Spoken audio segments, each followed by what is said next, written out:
Hello everyone, welcome to my electric bike channel. This is another video I made about my electric bike. So far I've had my bike for more than a month now. I had it in the middle of September. My order was about 2,860-ish. It's supposed to be late August delivery, but I got delivered in the middle of September. As you can see, I've had so far about 234 miles because the trip meter is, both odometer and trip meters understated. The actual mileage is much higher. It's probably 20% or more, but close to 300 miles.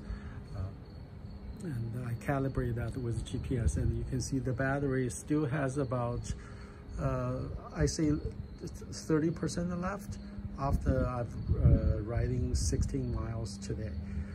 This is probably going to be the last video I make for this year. It's getting colder every day now. I need to wear winter coat and sometimes wear gloves, even in the sunny day. And it gets darker much earlier. I don't have the time to ride a bike. I bought this for recreational purpose only, so it's not used for any transportation purpose. I want to give some overall comments and reveal whether it is worth buying or not. Of course, the spoiler alert is definitely you should get it. First of all, in terms of the delivery, this bike is so far. I've watched a lot of e-bike videos on YouTube. This bike is only one of the two bikes that came almost fully assembled. So it requires no assembly. Makes it a lot easier for people who never had any e-bike, especially before, and it's ready to go, and give them a lot of confidence and save them a lot of hassles. That's the thing I like as a starting point. Of course, the thing I don't like is when you order it, you pay up front.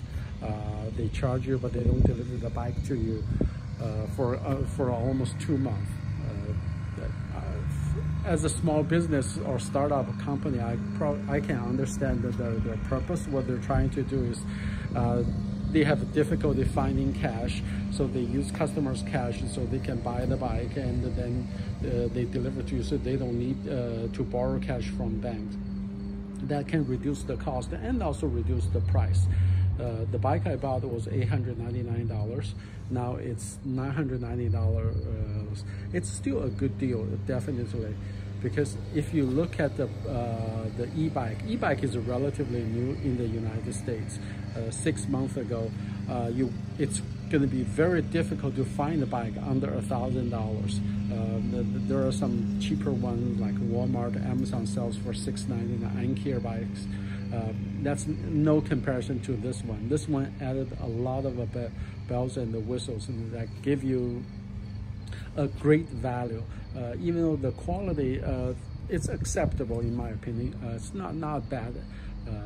And they've been making improvement over time. By watching the earlier video on this electric bike, I know they made a lot of changes. The pedal assisted in the pre-production level there were only 3 levels. Now it's 5. They added the derailleur guard. So most of the bike, when shipped, the derailleur was bent, so added derailleur guard. That's much better. They also added this folding stand. That's nice too. So they solved a lot of the problems. In terms of I'll just go from the top to the bottom for each part, give you my opinion. So the handlebars, in my opinion, is short. It does the job, but it's short. As you can see, my handlebar is pretty full. I used to have a sports camera here. It's so tight, and I don't have a whole lot of use. The bike came with a belt. You can see there's no place for my belt. I don't need it anyway. I'm using it for recreational purpose. So I wish it could be made a little bit longer. This handle it's this kind of hard, not plastic, but it's hard. It's not like those soft ones. So if you ride for too long, your hands can feel sore a little bit. So it's not top notch for sure. This is the disc brakes. The brakes came loose, so I adjusted the brakes. Oh, also one of the viewer asked how to adjust the brake. You can adjust the brake cable right here, but there's easier way if you don't have to adjust a whole lot. See, there's this the silver housing cable. There's actually a nut and this bolt. Okay.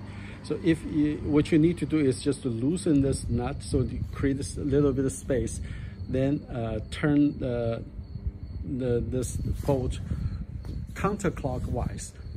You probably just need to turn it 1 or 2 circles. Then your bike cable will tighten automatically. It will tighten a little bit.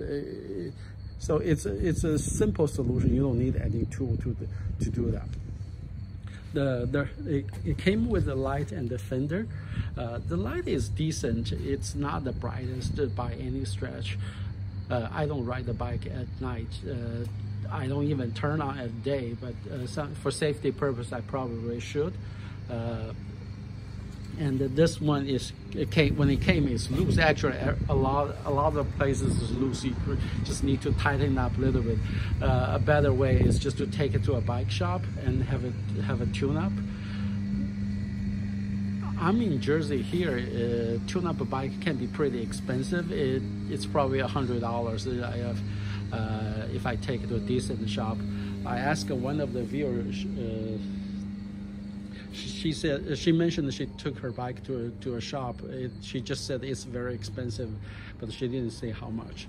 The fat tire is awesome. It gets people's attention, and it's a shock absorbent as well. The front fork doesn't have any. It's not shock. Doesn't have like shock absorber, but the tire itself can be used as a shock absorber. The tire pressure is 5 to 30 psi. Initially I set it to 28, just trying to be energy efficient. It's bumpy, and I saw a lot of viewers give me comments, so I lowered the pressure actually. So, the front tire is now 15, and the rear is it's under 20, so it's half. And the overall bike experience becomes so much better. It's just smoother, especially on the trail and on uneven surface. The bike came with a pannier back. I don't use it looks odd. It's cheap bag. So what I did is I bought some Velcro strips, and I tightened with some basic tools if I need it. It turned out I don't really need any of that. So far I've been lucky. Don't really need any of these things. The seat is this, you can tell this is not original seat. I bought the upgraded seat from Amazon. It's 25 bucks. This seat is so much better than the original one. Original one is acceptable as long as you don't ride the bike for too long. Otherwise the crotch area feels numb after a period of time. The pedal here is just, you can see it's foldable. It's small, but it does the job. For me, I don't really mind. The bike can fold. It's really easy to fold. I thought the folding bike over time this area will get loose, but so far so good. I fold the bike many times. I took it to park, to trails, to a lot of different places, to beach. Then unfolded, and so far nothing happened. Everything looks good. I even took out the battery. Once you fold the bike, the key is underneath. The key needs to be there in order for the bike to run. You got to push the key to take out the bike, push the key, turn it, then take out the key. Then you can take out remove the battery, and you can charge the battery in this separately. It doesn't have to be charged when it's in the bike. This is where you charge the battery, but I don't like this cover. It doesn't do anything. The water can get in there easily.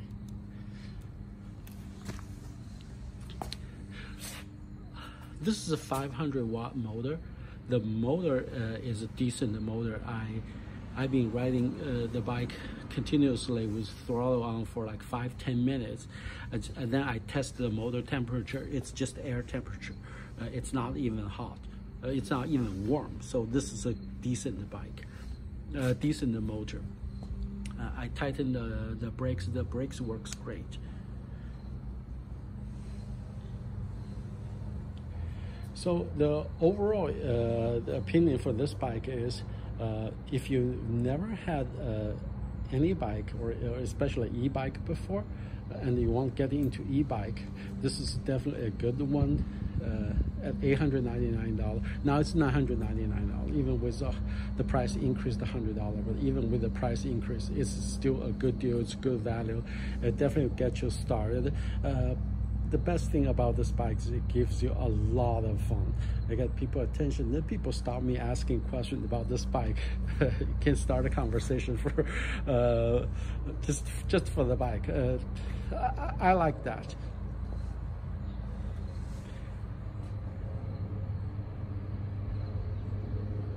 The other thing is, this bike came with a fender on the both front and the back. I see a lot of you complain the fender is rattling when riding the bike. Mine's kind of loose when it came, so I tightened up the screws in a lot of places here and here. Then it seems fine. I don't hear any rattling. And also in the back, there's a screw here. Make sure it's tightened, and then there's one in the back, and then there are two on the sides. That's all you need to adjust. Once you tighten them, these screws, then everything works.